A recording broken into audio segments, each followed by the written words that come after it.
May tanong ka ba sa iyong kalusugan? Baka masagot yan ni Dr. Joel Lopez sa Your Health Matters.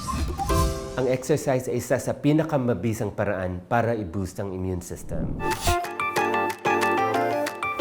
So the way that exercise boosts the immune system is through the production of endorphins. Ito ay mga natural na opioids na pinoproduce ng katawan. Ang endorphins ay makes you feel good, especially those sa mga depressed.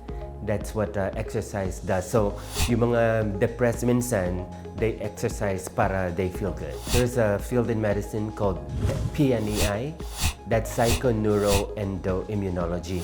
What you think influences your nervous system, your endocrine system, and your immune system. Pag lagi kang negative, ang napaproduce na chemicals ng katawan ay yung mga catabolic hormones or those that could destroy the body or the cells. Whereas pag positive thinking, you produce more of the positive neurochemicals that makes you feel better. Ang exercise is what we call two-edged sword. So pag sobra, masama. Pag kulang, masama. So it has to be moderate exercise.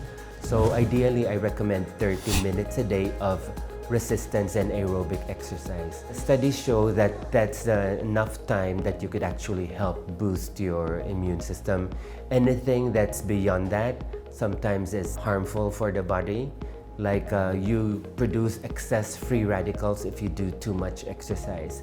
So importante talaga na mag-take ng antioxidants when you're on an exercise program. Hindi pwedeng exercise lang tapos you're not taking care of your diet or your nutrition.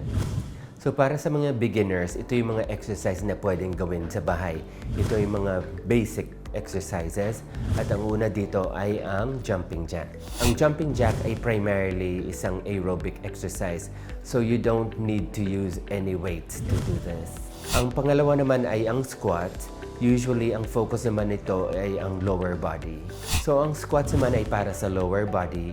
Ang mga muscles na na-exercise dyan ay ang buttocks at saka yung legs. So, ang inchworm naman ay isang total body workout.